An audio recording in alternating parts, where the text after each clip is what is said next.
പാലും കൂടി ഒഴിച്ചിട്ട് ഇതൊന്ന് അരച്ചെടുക്കാം. അപ്പോൾ തേങ്ങാപ്പാൽ ഞാനിവിടെ ഉണ്ടാക്കി വെച്ചിരിക്കുന്നത് 1 കപ്പ് തേങ്ങയിൽ നിന്നാണ് എടുത്തിരിക്കുന്നത്. തേങ്ങാ വെള്ളം ചേർത്തിട്ടാണ് ഞാനിത് അരച്ചെടുത്തത്. അപ്പോൾ ആ തേങ്ങ നമ്മൾ നേരത്തെ ഇട്ട അരി ഞാനിവിടെ അരച്ചെടുത്തിട്ടുണ്ട്. നല്ല ഫൈനായിട്ട് തന്നെ അരച്ചെടുത്തിട്ടുണ്ട്. ഇതിൽ നിന്ന് ഒരു തവി മാവ് നമുക്ക് കപ്പി കാച്ചാനായിട്ട് മാറ്റി വയ്ക്കാം. അപ്പോൾ ഒരു തവി എന്ന് പറയുമ്പോൾ ഒരു 3-4 ടേബിൾ സ്പൂൺ, ഏകദേശം 3 ടേബിൾ സ്പൂണോളം വരും. അപ്പോൾ അതിനകത്തേക്ക് ഞാനിവിടെ ഒരു 1/4 കപ്പ് വെള്ളം, സ്റ്റാൻഡേർഡ് കപ്പിന് 1/4 കപ്പ് വെള്ളം എടുത്തിട്ടുണ്ട്. അതൊഴിച്ച് വയ്ക്കുക. എന്നിട്ട് ഇത് കപ്പി കാച്ചാനായിട്ട് മാറ്റി വയ്ക്കുക. ഇനി നമുക്ക് ബാക്കി വെച്ചിരിക്കുന്ന അരി അതൊന്ന് അരച്ചെടുക്കാം. അപ്പോൾ അതിൽ ഞാൻ ഇപ്പോൾ ഇതിലാണ് ഞാൻ ചവ്വരി ചേർത്ത് കൊടുക്കുന്നത്. മറ്റേ നേരത്തെ ഇട്ടതിൽ ചവ്വരിയൊന്നും ചേർത്തിട്ടില്ല. അപ്പോൾ ഇതിൽ ചവ്വരിയും ബാക്കിയിരിക്കുന്ന തേങ്ങയും കൂടെ ചേർത്തിട്ട് നമുക്കിതൊന്ന് അരച്ചെടുക്കാം. അപ്പോൾ നേരത്തെ ഞാൻ ചവ്വരി ചേർക്കാതിരുന്ന കുറച്ച് കപ്പി കാച്ചാനുള്ളതാണ്. അതുകൊണ്ടാണ് അതിൽ ചവ്വരി ചേർക്കാതിരുന്നത്. അപ്പോൾ ഇനി നമുക്ക് കുറച്ച് തേങ്ങാപ്പാലും കൂടെ ഒഴിച്ചിട്ട് ആവശ്യത്തിനുള്ള തേങ്ങാപ്പാൽ ഒരു 2 തവി മതിയാവും ഇത്ര അരയ്ക്കാനായിട്ട്. അതും കൂടെ ചേർത്തിട്ട് ഇതൊന്ന് അരച്ചെടുക്കാം.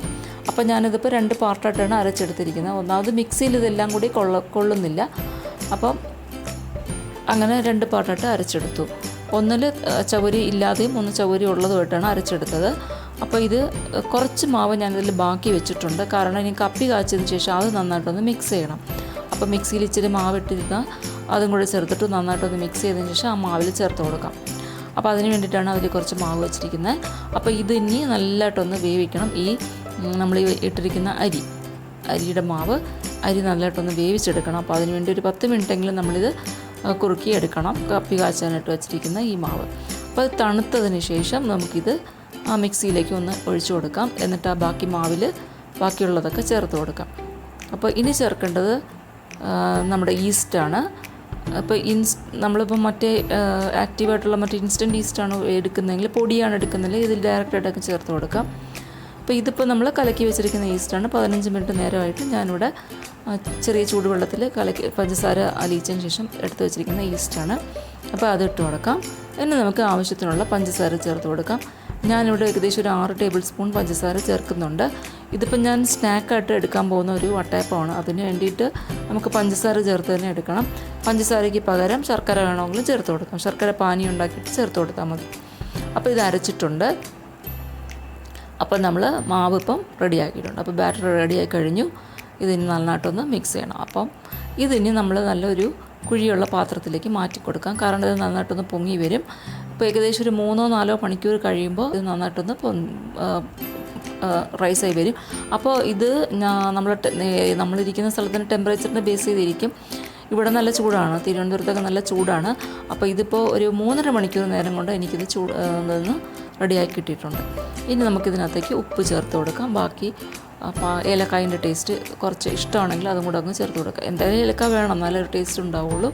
അപ്പോൾ അത് കൂടുതലും കുറയ്ക്കുന്നതൊക്കെ നമ്മുടെ ടേസ്റ്റിനെ ബേസ് ചെയ്തിരിക്കും. ഇഷ്ടമാണെങ്കിൽ കുറച്ച് കൂടുതൽ ചേർത്ത് കൊടുക്കാം. ഇനി നമുക്ക് ഉണ്ടാക്കാനായിട്ട് തുടങ്ങാം. ആ മാവ് കലക്കി വെച്ചിരിക്കുന്ന മാവ് ഞാനൊരു 10 മിനിറ്റ് കഴിഞ്ഞതിന് ശേഷമാണ് ഇത് എടുക്കുന്നത്, എല്ലാം മിക്സ് ചെയ്തതിന് ശേഷം.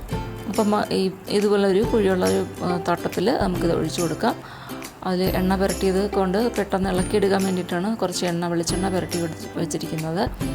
ഇനി ഇതിനകത്തേക്ക് ഒരു അരഭാഗം, ഏകദേശം 3-4 തവി മാവ് മതിയാവും. അത് ഒഴിച്ചിട്ട് നമുക്കിതൊന്ന് വേവിച്ചെടുക്കാം. അപ്പോൾ നല്ല സോഫ്റ്റായിട്ടും ഫ്ലഫി ആയിട്ടും ഒക്കെ ഉള്ള വട്ടയപ്പം നമുക്ക് ഇങ്ങനെ ഉണ്ടാക്കിയെടുക്കാം. കുറച്ച് ചവ്വരിയൊക്കെ ചേർത്താൽ മതി, ചെറിയൊരു ടേസ്റ്റ് വ്യത്യാസം വരും. അതിന് കുറച്ച് സോഫ്റ്റ്നെസ് കൂടുതൽ കിട്ടും ചവ്വരി ചേർത്താൽ. അപ്പോൾ ഇതിപ്പം നല്ല പാത്രം നല്ല എല്ലാ സൈഡും നല്ല ലെവലുമായിട്ട് വയ്ക്കണം. അല്ലെങ്കിൽ വട്ടയപ്പത്തിൻ്റെ ഒരു സൈഡ് കട്ടി കൂടുതലും മറ്റേ സൈഡ് കട്ടി കുറഞ്ഞിരിക്കും. അതൊന്ന് ശ്രദ്ധിക്കുക. അപ്പോൾ പിന്നെ ഞാനിതിൽ കൂടെ ഒരു കിണ്ണത്തിലും കൂടെ ചെയ്യാമെന്ന് വിചാരിച്ചു. അപ്പോൾ ഇതുപോലെ ചെറിയ ബൗളെടുക്കുക, എന്നിട്ട് ഒരു ചെറിയൊരു വ്യത്യാസത്തിന് വേണ്ടിയിട്ട് അങ്ങനെ ചെയ്യുന്നേ ഉള്ളൂ. അപ്പോൾ അതിലും കുറച്ച് എണ്ണ തടവിയതിന് ശേഷം നമുക്ക് അതിലും കൂടെ കുറച്ച് മാവ് ഒഴിച്ചിട്ട് ഒന്ന് സ്റ്റീം ചെയ്തെടുക്കാം. അപ്പോൾ ചെറിയൊരു ഡിഫറൻ്റ് ആയിട്ടുള്ളൊരു വട്ടയപ്പവും കൂടെ നമുക്കിങ്ങനെ ഉണ്ടാക്കിയെടുക്കാം. അപ്പോൾ നമ്മൾ ഉപയോഗിക്കുന്ന മൗൾഡ് പോലെ നമ്മൾ വ്യത്യാസത്തിലെടുക്കാം. അപ്പോൾ ഇത് ഫുള്ളായിട്ട് ഒഴിക്കേണ്ട, ഹാഫായിട്ട് ഒഴിച്ചാൽ മതി. ഇതിപ്പോൾ നല്ലതായിട്ടൊന്ന് പൊങ്ങി വരുമല്ലോ, അപ്പോൾ അത് ഫുള്ളായിട്ട് വരും. അപ്പോൾ ഇത് ഇനി ഞാൻ വേറൊരു പാത്രത്തിൽ, വേറൊരു കുക്കറിൻ്റെ പാത്രം എടുത്തിട്ടുള്ളൂ. അതിനകത്ത് ഇഡ്ഡലി തട്ട് വെച്ചിട്ട് അതിലാണ് ഇതിപ്പോൾ സ്റ്റീം എടുക്കാൻ പോകുന്നത്. അപ്പോൾ രണ്ടും ഒരുമിച്ചങ്ങ് വേവിച്ചെടുക്കാൻ പോവാണ്. അപ്പോൾ ഇത് ഏകദേശം പകുതി വേവായിട്ടുണ്ട്. ഇപ്പോൾ നമുക്ക് വേണമെങ്കിൽ കുറച്ച് കാഷ്നട്ട്സും റൈസിൻസും ഒക്കെ വെച്ച് കൊടുക്കാം.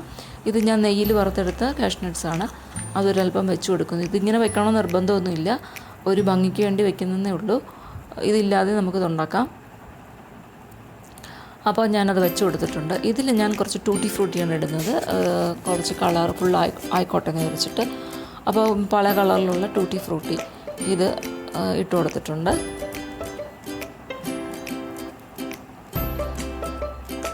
അപ്പോൾ ഇത് ഒരു ചെറിയൊരു കളർഫുള്ളായിരിക്കും നമ്മുടെ വട്ടയപ്പം. ഇങ്ങനെ ടൂട്ടി ഫ്രൂട്ടിയൊക്കെ ഇട്ടുണ്ടാക്കുമ്പോൾ കുട്ടികളൊക്കെ വളരെ ഇഷ്ടമാവും. ഇങ്ങനെയൊക്കെ ഒരു ഡിഫറെൻ്റ് ആയിട്ടുള്ളൊരു കളർഫുള്ളൊക്കെ ആക്കി വെച്ചാൽ.